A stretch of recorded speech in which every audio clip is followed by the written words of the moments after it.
Udah berapa banyak sih perasaan tulus yang kamu kasih seseorang, tapi orang itu malah nganggep, lah ngapain sih naruh perasaan itu ke aku? Kan aku juga gak minta. Udah berapa banyak sih kalian selalu berusaha untuk memberikan banyak kebaikan ke orang lain, tapi orang itu bahkan gak nganggep kamu ada.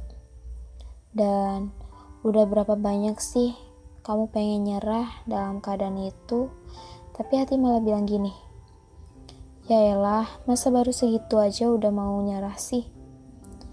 Kalau dari ketiga pertanyaan itu kamu ngangguk-ngangguk dan merasa kok kayaknya aku banget ya, mungkin di podcast kali ini bakal jadi teman kalian yang paling tepat. Emang ya urusan hati itu selalu gitu. Oh iya, by the way, aku seneng banget bisa bikin podcast buat kalian lagi. Jadi di episode kali ini aku akan ngebahas, pada akhirnya semua akan menjadi biasa-biasa saja. Ya udah yuk, gak usah lama-lama lagi, kita mulai aja ke podcastnya. Halo, selamat datang di podcast Novi. Dimana lagi kalau bukan di cerita sebelum tidur. Enjoy life, enjoy my podcast.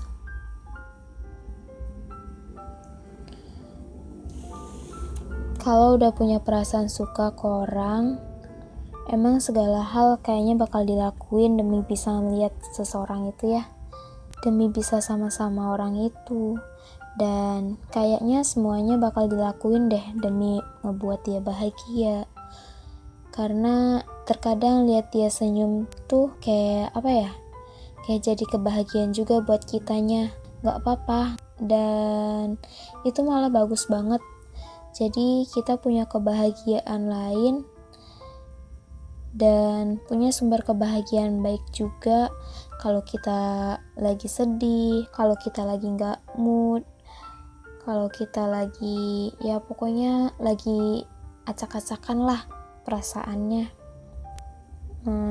Kalau kita juga lagi down, ngeliat dia tuh kalau ngeliat dia tuh kayak jadi mood booster banget gitu loh.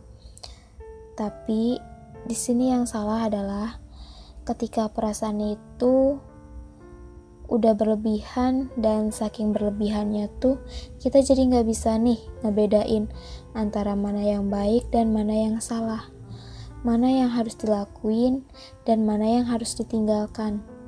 Kadang gitu, kalau perasaan sudah terlalu besar, jadi ya kita cuma bisa ngikutin apa yang kita mau tanpa memikirkan efeknya seperti apa. Udah kayak menggurui banget ya ini.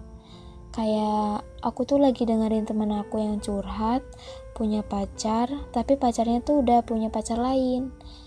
Jadi aku tuh kayak kebawa ke sana. Gak gitu ya teman-teman. Jadi sekiranya kalau perasaan itu sudah berlebihan, tolong dikontrol aja. Emang susah, jujur. Emang susah banget, apalagi yang udah bertahun-tahun. Apalagi yang udah menunggu terlalu lama buat ngilanginnya tuh susah banget gitu loh. Karena banyak banget yang juga curhat ke aku, kayak emang segampang itu ya, emang semudah itu ya, masih terlalu banyak dan masih terlalu kental kenangan-kenangannya tuh, masih seperti di hari kemarin. Ya aku gak bisa kasih jawaban dan kasih solusi sih waktu itu, tapi aku sadar bahwa gak selamanya kok, karena aku ngerasa lega aja. Awalnya aku benar-benar sedih banget waktu ngeliat dia punya seseorang baru, ngeliat cerita-ceritanya tuh bukan aku lagi yang menjadi orang pertama yang dengar ceritanya.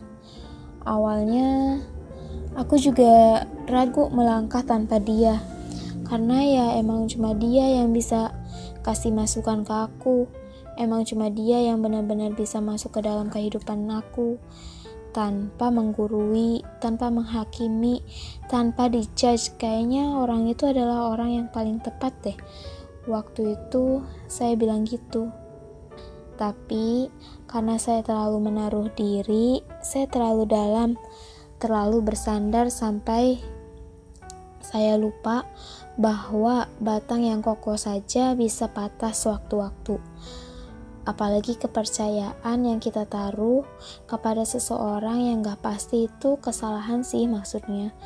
Ketika kita sudah terlalu benar-benar gitu tersandar ke lengan seseorang dan seseorang itu pergi, kita bisa apa? Dan disitu mengajarkan aku tuh bahwa mungkin di suatu saat nanti ada baiknya 50-50 aja, jangan keseluruhan. Setidaknya sisakan untuk diri kamu sendiri. Dan di situ aku belajar sih, jadi kayak oh ya juga ya, nantinya bakal kedepannya nggak mau gini-gini lagi deh. Awalnya emang sakit, karena nggak mungkin dong kalau nggak sakit. Dan terkadang rasa sakit itu justru yang bikin pelajaran yang paling gampang diingat deh, paling kita takut untuk ngulangin lagi. Karena kan masa iya kita mau ngulangin rasa sakit yang sama? Yang namanya sakit dikasih tuh biar kita cepat sembuh, dan biar kita menghargai saat-saat kita lagi keadaannya bahagia dan tidak mengulang rasa sakit yang sama. Dan di situ udah deh jadinya waktu. Sebenarnya ceritanya lumayan panjang sih, tapi mungkin ini yang dapat aku bagi ke kalian. Ini adalah kalau misalnya kalian sudah begitu mencintainya sama seseorang, tapi gak dibales sampai sekarang. Kalau kalian benar-benar udah melakukan, udah effort banget ke dia, tapi dia selalu melihat orang lain. Dan walaupun misalnya kalian pengen nyerah, kalian pengen coba cari tahu apakah, oh ya gini aja deh, semisalnya nih ya, kalian sudah berada di dalam satu hubungan, kalian bisa coba ini deh, kalian bisa ambil jeda waktu untuk gak saling chat, untuk gak saling VC, untuk gak saling dem-deman. Coba kalian diem-dieman dulu, dan misalkan dia nyariin kamu, berarti dia butuh kamu. Tapi kalau dia gak nyariin kamu, kalian tahu sendiri kan jawabannya. Karena apa sih yang paling indah selain dicari sama orang yang kita suka? Kalau dia nyari kita, berarti memang kita bermakna dalam hidup dia. Tapi ternyata kalau misalkan gak di-chat dan dilepas ternyata semakin bahagia, kalian bisa simpulkan sendiri jawabannya. Jadi, buat perasaan-perasaan yang sudah tumbuh tapi terpaksa harus dihanguskan, buat segala kenangan yang sudah terkumpul menjadi satu album terpaksa harus dibakar, dan buat segala hal manis namun harus diguyur dan berubah menjadi pahit, itu namanya proses pendewasaan. Dan proses pendewasaan itu adalah ketika kita sadar bahwa oh rasanya sakit banget, tapi kita harus tetap berjalan. Dan proses pendewasaan itu adalah ketika hal-hal yang menyakitkan itu kita bisa jadi tahu, oh gak apa-apa deh, mungkin suatu saat nanti aku jadi ngerasa biasa aja waktu ngelewatin ini, karena kan aku udah pernah ngelewatin ini di fase sebelumnya. Nah, itu sama halnya dengan perasaan. Semakin lama kamu sakit, semakin lama kamu tersakiti waktu kamu ngeliat dia, kamu gak bakal ada rasa lagi gitu loh. Ya walaupun masih ada beberapa persen ya, karena itu terjadi di aku sih. Waktu aku ngeliat dia, kok jadi gak ada apa-apa ya? Maksudnya tuh kok jadi biasa aja ya, gak ada rasa apa-apa. Sempat mikir juga sih waktu itu, apa karena aku udah ada yang lain atau lagi suka dengan seseorang yang baru. Dan ternyata enggak. Ketika waktu aku peroleh, diri aku bilang, enggak udah stop, saya gak mau lagi. Yang kemarin aja udah terlalu sakit, dan proses penyembuhannya cukup lumayan lama, apalagi ditambah ini. Jadi kayak hati aku tuh sudah menolak dia dulu sebelum logika dan perasaan saya. Karena pada akhirnya perasaan yang tidak terbalas akan menjadi biasa saja. Karena bayangin aja deh, kita mau tepuk tangan, tapi kalau sebelah tangan doang kan capek. Nah, capek itulah yang ngebuat perasaan itu pada akhirnya jadi biasa saja. Pada akhirnya perasaan itu hilang. Kita nggak tahu hilangnya entah kenapa, entah karena apa. Pokoknya perasaan itu bakal biasa aja. Jadi, buat kalian yang mungkin mau melupakan, mungkin kamu bisa melakukan hal-hal yang membuat kamu terbiasa tanpa dia. Contohnya kayak kamu sibukin diri kamu hingga kamu lupa sama hal itu. Atau kalian juga bisa habiskan waktu kalian dengan sahabat-sahabat kalian, keluarga kalian, dan orang-orang yang sayang sama kalian.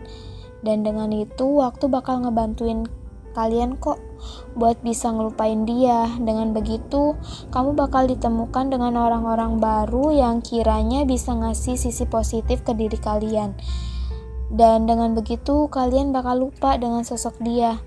Memang, kita gak bakal tahu seseorang itu perginya kapan, nyahnya kapan. Kita gak akan pernah tahu. Dan itulah yang membuat kita bisa menghargai orang-orang yang masih ada di masa sekarang. Jadi pesan saya, tolong jangan disia-siain ya orang yang saat ini ada sama kalian, yang udah berusaha berbuat baik sama kalian. Pokoknya jangan disia-siain deh. Oke, segitu aja podcast kali ini. Cuma itu sih yang bisa saya sampaikan ke kalian, bisa berbagi cerita ke kalian, dan see you next time and see you next podcast. Bye bye.